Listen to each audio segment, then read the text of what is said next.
ये कहानी है 1938 की,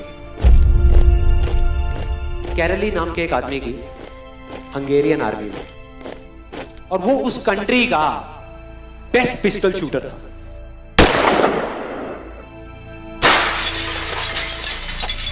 जितनी भी नेशनल चैंपियनशिप्स हुई थी उस कंट्री में, उसको वो जीत चुका था। और सबको ऑलमोस्ट कंफर्म था कि 1940s में जो ओलंपिक्स होने वाले हैं उसमें गोल्ड मेडल कैरली को ही मिलेगा। और उसने सालों से ट्रेनिंग करी थी। उसका एक ही सपना था, एक ही फोकस था कि मुझे अपने इस हाथ को दुनिया का बेस्ट शूटिंग हैंड बनाना है, बेस्ट बनाना है, बेस्ट बनाना है। और वो कामयाब हो गया, उसने बना लिया बेस्ट शूटिंग हैंड। सिर्फ 2 साल का फर्क था।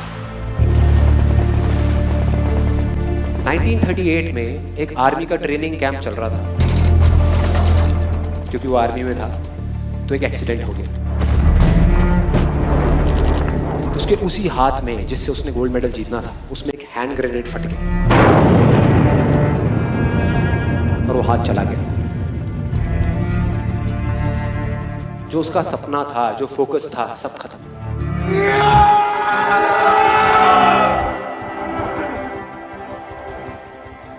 उसके पास 2 रास्ते थे। एक तो ये कि वो बाकी की पूरी जिंदगी रोता रहे और कहीं जा करके छुप जाए, या अपना जो गोल था जिस पे उसने फोकस किया हुआ था उसको पकड़ करके रखे। तो उसने फोकस किया उस पे नहीं जो चला गया था, जो उसके पास नहीं था। उसने फोकस किया उस पे जो उसके पास था।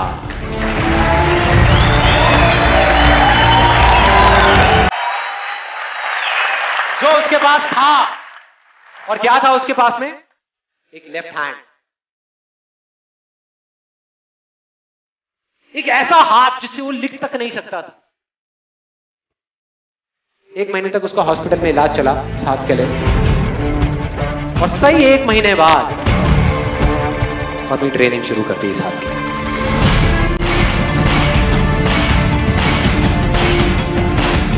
ट्रेनिंग के 1 साल बाद, मतलब कि 1939 में वो वापस आया। नेशनल चैंपियनशिप्स हो रही थी वहीं पे हंगरी में, और बाकी भी बहुत सारे पिस्टल शूटर्स थे वहां पर। उन्होंने जा करके उसको कांग्रेचुलेट किया। कहा कि यार देखो, ये होता है जज्बा, ये होती है स्पोर्ट्समैन स्पिरिट, कि इतना सब कुछ होने के बाद भी तुम यहां पर आए हो हमको देखने के लिए और हमारा हौसला बढ़ाने के लिए। किसी को नहीं पता था कि वो 1 साल से अपनी ट्रेनिंग कर रहा था लेफ्ट हैंड की। और उसने जवाब दिया, मैं यहां पर तुम्हारा हौसला बढ़ाने नहीं आया, तुम्हारे साथ कॉम्पीट करने आया हूं, तुमसे लड़ने आया हूं, तैयार हो जाओ। और कंपटीशन हुआ। बाकी सब वहां पर जितने भी लोग थे वो कॉम्पीट कर रहे थे अपने बेस्ट हैंड से। ये कॉम्पीट कर रहा था अपने ओनली हैंड से। ओनली हैंड से। कौन जीता? The man with the only hand, Kairali, जीत गया। लेकिन वो यहां नहीं रुका। उसका गोल क्लियर था कि मुझे इस हाथ को इस कंट्री का नहीं, इस पूरी दुनिया का बेस्ट शूटिंग हैंड बनाना है। उसने अपना सारा फोकस उठा करके डाला 1940 पे, जब ओलंपिक्स होने वाले थे। लेकिन 1940s के ओलंपिक्स कैंसिल हो गए वर्ल्ड वॉर की वजह से।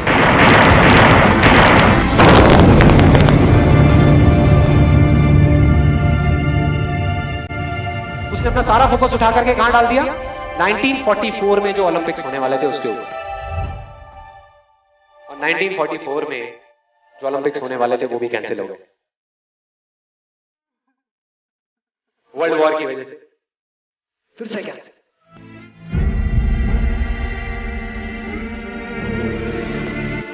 उसने अपना सारा फोकस उठा करके डाल दिया 1948 के ओलंपिक्स में। 1938 में उसकी एज थी 28 साल। 1948 में उसकी एज हो चुकी थी 38 इयर्स। और जो यंगर जो प्लेयर्स आते हैं निकल करके, उनसे कॉम्पीट करना मुश्किल होता चला जाता है। लेकिन मुश्किल नाम का ये वर्ड था ही नहीं उसकी डिक्शनरी। वो गया, पूरे वर्ल्ड के बेस्ट शूटर्स आए हुए थे जो अपने बेस्ट हैंड से कॉम्पीट कर रहे थे, और ये अपने ओनली हैंड से कॉम्पीट कर रहा था। और कौन जीता? The man with the only hand.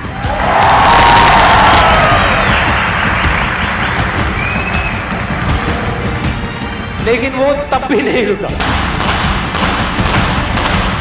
1952 Olympics, दोबारा कॉम्पीट किया उसने, और इस बार गोल्ड मेडल कौन जीता? कैरल ली। 4 साल बाद दोबारा से, और पूरी की पूरी हिस्ट्री को बदल करके रख दिया ओलंपिक्स। इस पर्टिकुलर कंपटीशन में उससे पहले किसी भी एथलीट ने लगातार 2 गोल्ड मेडल्स नहीं जीते।